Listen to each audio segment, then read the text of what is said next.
सबको नमस्कार। नमस्कार सर।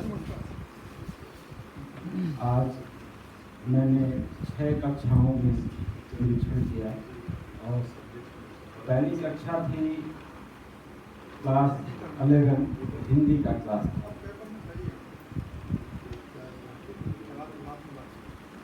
क्लास को देखने पर ऐसा लगा, मैं अपना व्यक्तिगत अनुभव बताता हूँ और व्यक्तिगत अपेक्षा जो मेरी रहती है उसको लेकर के आईसीटी का जो यूज़ किया गया और पीएलएम का वास्तव में प्रशंसनीय था।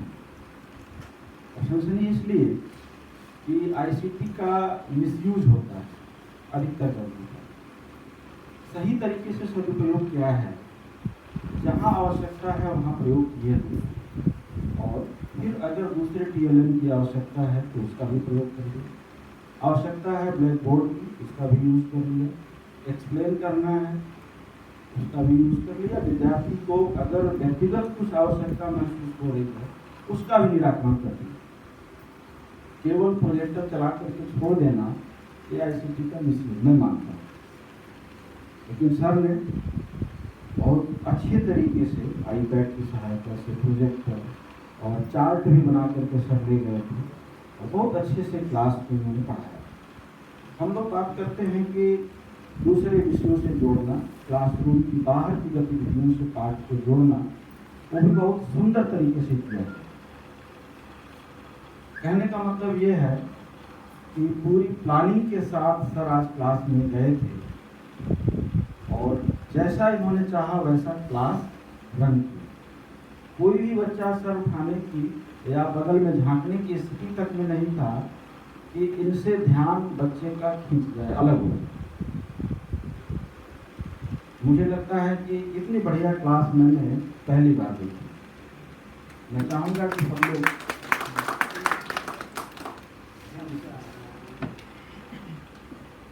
बच्चों को ये भी एहसास मैंने भी कराया, सर ने भी कराया कि जितना उस विषय को हम लोग सरलता से समझने का प्रयास करते हैं शायद उतना सरल नहीं है, इसलिए ध्यान देने की ज़रूरत है।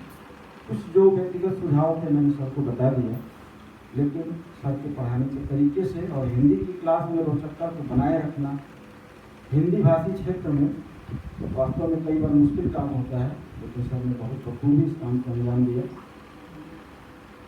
हम चाहेंगे कि सर अपनी इस प्लानिंग वाले पार्ट को बाकी साथियों से भी चर्चा करके और उनको प्रेरित करें इस काम में। सब लोग इनके अनुभव का लाभ लें उस तरह से, क्योंकि बाकी क्लासेज में जैसे पहली क्लास जब इतनी शानदार होगी तो मेरी अपेक्षा कुछ बढ़ गई, लेकिन बाकी क्लासेज में उस तरह का मुझे देखने को कह सकते हैं कि अवसर नहीं मिल पाया। हो सकता है बाकी दिनों में होता हो, मैं नहीं कह सकता, लेकिन आज वैसा फिर देखने को नहीं मिल पाया। संस्कृत की एक क्लास में मैं गया था और सर पढ़ा रहे थे। वहाँ जो मुझे ऐसा लगा क्योंकि छठी क्लास में संस्कृत पहली बार इंट्रोड्यूस होता है यहाँ पर, लेकिन बच्चों की जो पढ़ने की क्षमता है उस पर थोड़ा सा ज़्यादा कार्य अगर हो और भी अच्छा रहेगा। बच्चा अगर सही से उच्चारण कर पाए तो हमें लगता है कि वही प्राथमिक आवश्यकता उसकी है। हम सिलेबस अपना फिनिश कर लेंगे और बच्चे को पढ़ना नहीं आता है तो फिर पढ़ाने का कोई मतलब मेरी समझ से नहीं बनता है कि बच्चा अगली क्लास में जाए, फिर अगली क्लास में जाए, फिर अगली क्लास में जाए और उसको पढ़ने का लिखने का सही से ढंग न पता हो। तो मुझे लगता है कि फिर उस पर हमें विशेष ध्यान दे करके कम से कम पढ़ने योग्य बना देना चाहिए। सिलेबस बाद में भी फिनिश हो सकता है अगर हमें ये देखना हो। गणित की कक्षाओं की जहाँ तक बात है तो भी संस्थाओं भी नए ही ज्वाइन की है पीवीटी के रूप में, अभी परिश्रम की आवश्यकता होगी इनको भी, क्योंकि विषय बदल गया है। 10th तक का स्तर गणित का कुछ और है और 11th 12th में स्तर बदल जाता है। पाठ्यक्रम में भी और मूल्यांकन प्रक्रिया में भी बदलाव आया है, तो उसको सोच करके समझ करके प्लानिंग के साथ बच्चों को भी बताया जाए और एक्टिविटी पार्ट जो इंक्लूड हुआ है 12th में वो टाइमली बच्चों को भी कराया जाए। ध्यान देने की बात होगी। 10th क्लास में भी यही बात होगी। एक्टिविटी अभी तक एक भी नहीं कराई गई है जो कि होना चाहिए था। मुझे लगता है कि जब हम लोग पढ़ा रहे होते हैं उसी टाइम पर जो कंसर्न एक्टिविटी है अगर करा देते हैं तो वो टीचिंग एड के रूप में भी आपका काम करता है और पाठ भी कवर हो जाता है, बच्चे को समझ में भी आता है। ज़रूरत प्लानिंग की है हम कि हम क्लास में जब जाते हैं तो 1 महीने की प्लानिंग हम लोग डायरी में लिखते हैं। उस दिन जाते हैं तब भी हमें प्लान करके जाना चाहिए कि आज ये टॉपिक हमें पढ़ाना है तो कैसे पढ़ाएंगे।